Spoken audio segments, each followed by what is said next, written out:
Vietnam. United States helicopter gunships backed up ground forces in a strong assault on a Vietnam. There's something happening here. What it is ain't exactly clear.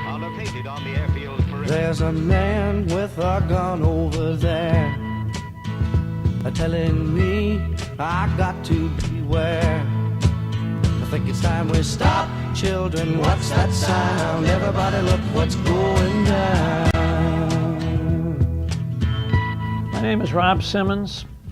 I'm a Vietnam veteran, having been drafted in 1965, went into the service and did my duty, was shipped over to Vietnam after going to infantry OCS. I was at college, as a senior at college, and the year before it was very interesting in the presidential election between Barry Goldwater and Lyndon Baines Johnson. Johnson said, I'll pretend I'm Johnson, I don't want American boys to fight a war Asian boys should fight. That sounded pretty good. If there's a war in Vietnam, let the Vietnamese fight it, right? So that was all very good. And during the election, he also said no draft. He would not do the draft.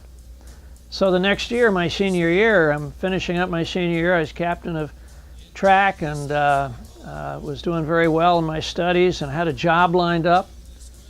And lo and behold, about a month before graduation, I got a little message from my draft board saying, greetings. And it was an invitation to go to the draft board. Essentially, I'd been drafted. Now what I did is, of course, I called my father, who had been in the military, had been in the New York National Guard during World War II. He's never deployed, but he was activated. I said, Dad, he was a sergeant, E6. I said, Dad, what do I do? He says, oh, yeah, quick, join the Navy. I said, what are you talking about? He says, no, believe me, the food is better in the Navy. Well, like most kids at that age, I didn't pay any attention to my father. I went in the Army. I figured if they wanted me, I'll go in. I'm not going to join the Navy. I'll go in, and I did go in. And I took a test, and they said, you did very well on the test. It wasn't a very hard test, but I did well on it. We're going to send you to the intelligence school in Fort Holabird, Maryland, where you can learn how to be an intelligence NCO, non-commissioned officer. I said, that's great.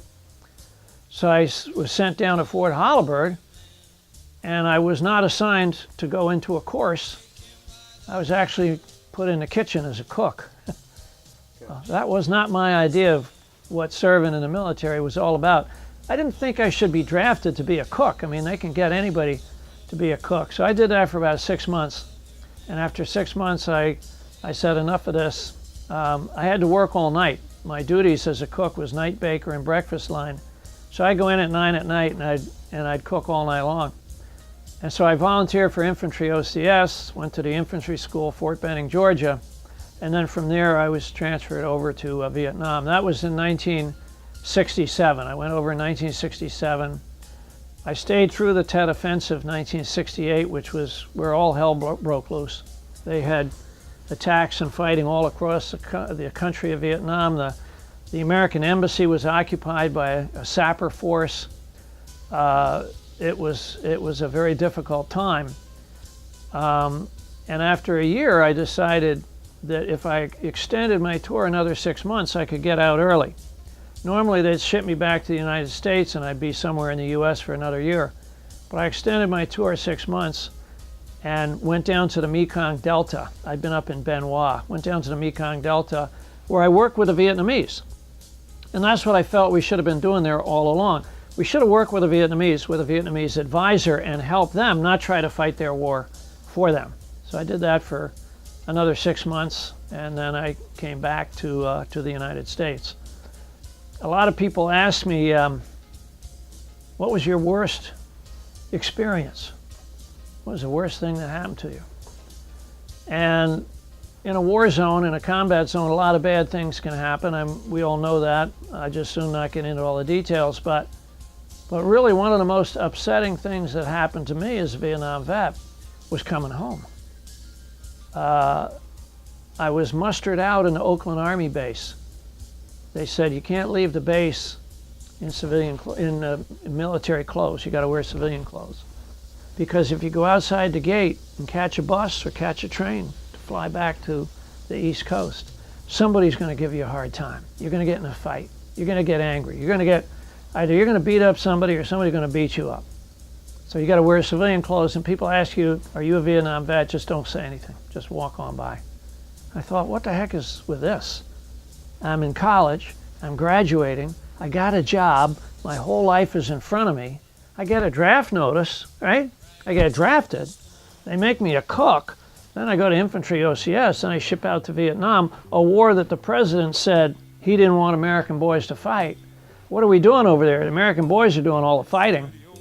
And now I come home, and people call you names. You know, it's unbelievable. So for my generation of veterans, coming home and getting back into the swing of things was very difficult for us. And we made a pledge as Vietnam veterans. And I'm a member of the VVA, the Vietnam Veterans for America. I'm a member of the VFW, the American Legion, right here in Stonington. We made a pledge: no future generation of veterans will ever be treated that way again. So now, when you go to the Big Y, you go to McQuaid's, you go over to Groton, to the grocery store, and you see military people off base, in uniform, you know what? No problem. People say, hey, thank you for your service, and have a good day, be safe. Not in my day. In my day, they told you, don't go anywhere in public in your uniform if you can avoid it. So we made some positive changes over the years. We gotta get out of this place. If it's the last thing we ever do, we gotta get out of this place. Girl, there's a better life for me and you.